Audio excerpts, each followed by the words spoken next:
So basically, our mission now for the past 5 years at SmartHelio is to make sure that any solar plant which has been built on the planet should be working as much as possible.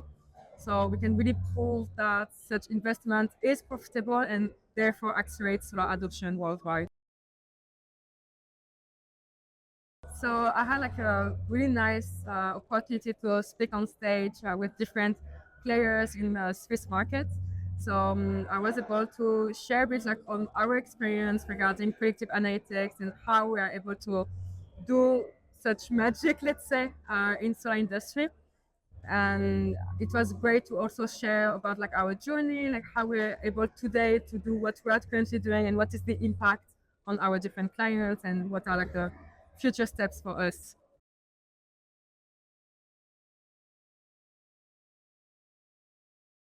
So what we mean by predictive analytics is really, can we predict a failure? And we do that by really identifying symptoms. So let's take another example, not at all related to solar industry, but to human. So let's say that we're able to look at the frequency of the heart. And based on the different frequency, based on the different pattern of the heart, we're going to be able to say what is the heart health, let's say. So we know that, okay, maybe if it's normal, then we know it's healthy, there's nothing to worry about. We know that if it goes up and down, we know that there can be like something like tachycardia. And we know that if it's flat, then it's not working anyhow. And basically looking at those patterns, you're able to say what is exactly happening or what will be happening. So we're doing the exact same thing with different components in the solar station, such as inverters, connectors. And that's how we're able to make sure that we can prevent downtime, we can prevent the components from failing by knowing in advance what will happen and thus being much more proactive. That's how we're able to really maximize the performance. And at the end, yeah, it's always cheaper to fix something before it gets broken.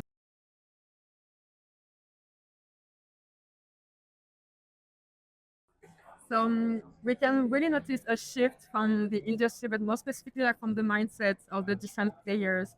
Um, Till maybe like 2 years ago, like the industry was much more focused on building like more and more solar installations, which is great. But now that the solar installations are built, they understand that okay, the capacity has hugely increased, and now we don't have enough people to operate them. So there is a shift in the way that we are managing assets, which is automation, much more digitalization, and now finally much more being proactive.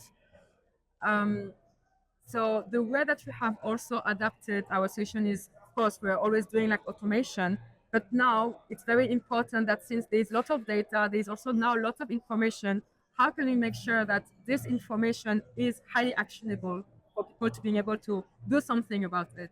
So that's why like now we have developed LLM models. So just like ChatGPT, because I think now everyone knows them, where you can simply ask exactly, okay, what is happening in my plant? When should I intervene? Should I even invest in that plant?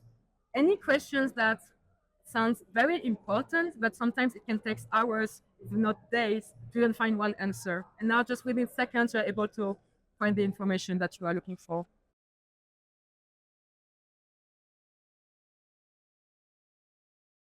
I would say two things. The first one is, of course, having the opportunity to work, to talk on stage and to being able to present our work, but also like to being able to hear what others are doing.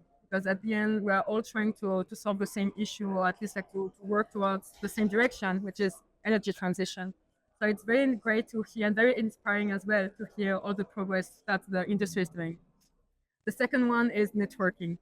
So we are based in Switzerland, but yet we have so many people to meet in this country and all the great minds from different segments. And definitely like solar and storage is really a nice opportunity, a nice platform to make such meetings happening.